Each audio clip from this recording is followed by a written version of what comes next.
Stock market में क्या करना है, ये जानने से ज़्यादा ज़रूरी होता है क्या नहीं करना है। Hello everyone, the thoughtful investor book के अगले चैप्टर में आपका स्वागत है। जितने भी इन्वेस्टर्स होते हैं, उनके पास कुछ पॉइंट्स, कुछ इंडिकेटर्स होते हैं, जिनको वो बहुत ज़्यादा डिसिप्लिन तरीके से फॉलो करते हैं, जिसकी वजह से वो अपने पोर्टफोलियो में कम लॉसेस करते हैं। आज हम इस वीडियो में इन सारी चीज़ों को डिटेल में डिस्कस करेंगे कि बसंत महेश्वरी के अनुसार हमें स्टॉक मार्केट में क्या नहीं करना है। कौन से इंडिकेटर्स अगर हमें दिख रहे हैं तो हमें उस सेक्टर में या उस कंपनी में इन्वेस्ट नहीं करना है। तो चलिए शुरू करते हैं और सबसे पहले पॉइंट की बात करते हैं। सबसे पहला पॉइंट जो है जिसे बसंत सूर्य बताते हैं वो है कि अगर कोई कंपनी पिछले बुल रन में फॉर फ्रंट सेक्टर से बिलोंग कर रही है तो ऐसी कंपनी में इन्वेस्ट नहीं करना चाहिए। हम अगर देखें तो हर बार जब नया बुल रन स्टार्ट होता है तो एक नया सेक्टर लीडर होता है, यानी उस बुल रन में एक नया सेक्टर लीड करता है। कभी वो कंस्ट्रक्शंस की कंपनीज होती हैं, तो कभी टेक्नोलॉजी की कंपनी होती है, यानी हर बुल रन में एक नया सेक्टर लीड करता है। तो बसंत मैथमेटिक्स बताते हैं कि जब जो सेक्टर पिछले बुल रन में लीड किया है, उन कंपनीज में हमें इन्वेस्ट नहीं करना चाहिए। इसे हम बहुत ही आसान भाषा में समझते हैं। मान लीजिए कि जो स्टॉक मार्केट है वो एक प्लेग्राउंड है जिसमें बहुत सारे सेक्टर्स गेम खेल रहे हैं। अगर फाइनेंशियल क्राइसिस चल रहे हैं तो उस समय पे कुछ सेक्टर्स हैं जैसे कंस्ट्रक्शंस की कंपनी, रियल एस्टेट की कंपनीज हैं, वो बुरी तरह से पिट रही हैं, यानी उनके स्टॉक के प्राइसेस गिर रहे हैं, वो अच्छे प्रॉफिट्स नहीं बना रहे, जिसके कारण जो इन्वेस्टर्स होंगे जिन्होंने कंस्ट्रक्शंस की कंपनी में या फिर रियल एस्टेट की कंपनी में इन्वेस्ट किया है, वो बहुत ज्यादा लॉसेस करेंगे।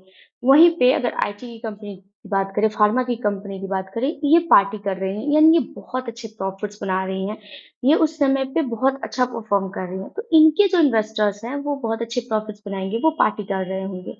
जब फाइनेंशियल क्राइसिस खत्म होगा तो जिन इन्वेस्टर्स ने कंस्ट्रक्शन की कंपनी में, रियल एस्टेट की कंपनी में बहुत ज्यादा लॉसेस किए हैं, वो अपने लॉसेस को बैलेंस आउट करना चाहेंगे। तो ज्यादातर इन्वेस्टर्स उन कंपनी में इन्वेस्ट करेंगे जिन कंपनीज ने प्रॉफिट बना के दिए हैं। तो पिछले बुल रन में जिस सेक्टर्स की कंपनी ने अच्छे प्रॉफिट्स बनाए हैं, उन कंपनी में इन्वेस्ट करना चाहेंगे। लेकिन बसंत महसूर जी कहते हैं कि ये सबसे ज़्यादा रिस्की होता है। हमें कभी भी ऐसी कंपनी में इन्वेस्ट नहीं करना चाहिए, क्योंकि कई बारी जो कंपनी होती है वो शॉर्ट पीरियड ऑफ टाइम के लिए एक बाउंस शो करती है। अगर इसे एग्जांपल से समझें तो मान लीजिए कि एक बुल रन चल रहा है, उसमें आईटी सेक्टर बहुत अच्छा परफॉर्म कर रहा है। आईटी की कंपनी बहुत अच्छा परफॉर्म कर रही है। जब बुल रन खत्म होता है तो आईटी के जो स्टॉक है, मान लेते हैं एक आईटी का स्टॉक है जो 95% गिर जाता है, यानी अगर वो 100 पे ट्रेड कर रहा था तो वो 5 पे पहुंच जाता है। शॉर्ट पीरियड ऑफ टाइम के लिए वो जो कंपनी है वो डबल हो जाती है, यानी उसके स्टॉक के प्राइसेस 5 से 10 हो जाते हैं। तो यहाँ पे इन्वेस्टर्स को लगेगा कि ये कंपनी अच्छे प्रॉफिट्स बना रही है, ये डबल हो गई है। लेकिन हमें ये ध्यान रखना चाहिए कि यहाँ पे जो स्टॉक के प्राइसेस है अभी भी 90% गिरे हुए हैं, यानी अपने ऑल टाइम हाई से 90% लो पे हैं। तो इस वजह से बसंत महेश्वर जी बताते हैं कि पिछले बुल रन में जो सेक्टर लीड किया है उनकी कंपनी में हमें इन्वेस्ट नहीं करना चाहिए, कि अभी हर बुल रन में एक नया सेक्टर लीडर होता है, वो अच्छा परफॉर्म करता है हर साल। मतलब जब भी नया बुल रन स्टार्ट होता है तो सेक्टर चेंज होता है। और शॉर्ट पीरियड ऑफ टाइम के लिए अगर कंपनी बाउंस शो कर रही है अपने प्राइसेस में, अगर वो डबल भी हो रही है, तो हमें ये देखना चाहिए कि अभी भी जो वो स्टॉक के प्राइसेस है अपने ऑल टाइम हाई से कितना गिरे हुए हैं। यहाँ पे एक चीज और समझ में आता है कि शायद इसी वजह से हमें अपने पोर्टफोलियो को डाइवर्सिफाई रखना चाहिए, क्योंकि अगर पोर्टफोलियो डाइवर्सिफाई होगा तो लॉसेस को बैलेंस आउट करना बहुत ज्यादा आसान होगा। तो ये पहला पॉइंट है। अब बात करते हैं दूसरे पॉइंट की।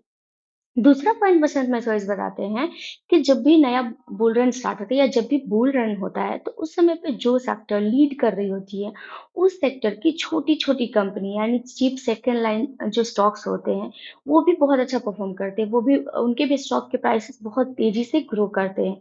तो यहाँ पे बसंत महेश्वरी जी बताते हैं कि ये जो चीप सेकंड लाइन स्टॉक्स होते हैं उनको अवॉइड करना है, हमें ऐसी कंपनी में इन्वेस्ट नहीं करना चाहिए। एग्जाम्पल से समझते हैं, अगर बात करें डॉट कॉम बबल की, तो डॉट कॉम बबल के टाइम पे टेक्नोलॉजी की कंपनी, इंटरनेट की कंपनी बहुत अच्छा परफॉर्म कर रही है, इनमें एक मैसिव बुल रन था।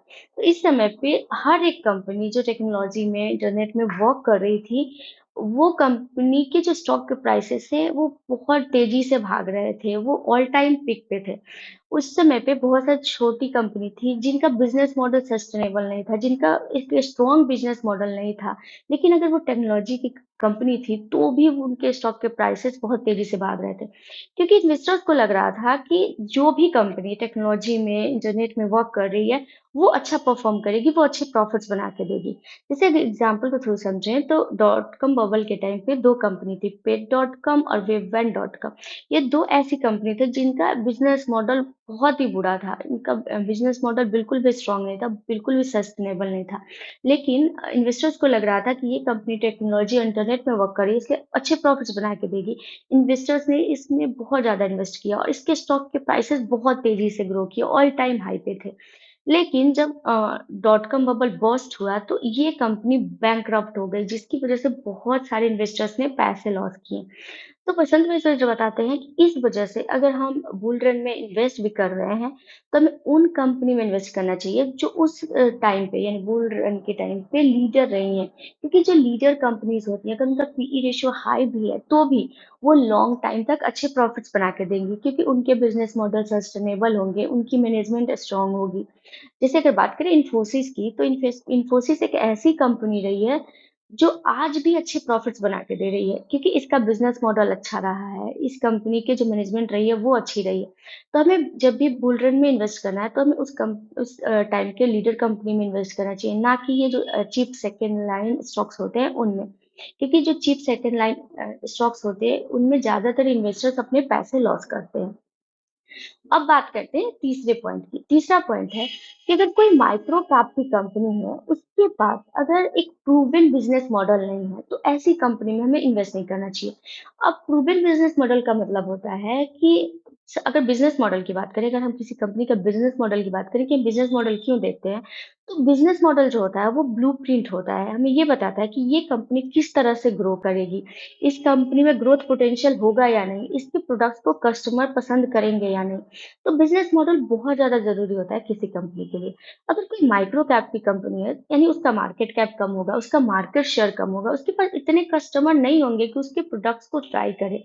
तो अगर कंपनी के पास एक प्रूवन बिज़नेस मॉडल नहीं होगा, सस्टेनेबल बिज़नेस मॉडल नहीं होगा, तो वो कंपनी बहुत अच्छा परफ़ॉर्म नहीं कर पाएगी।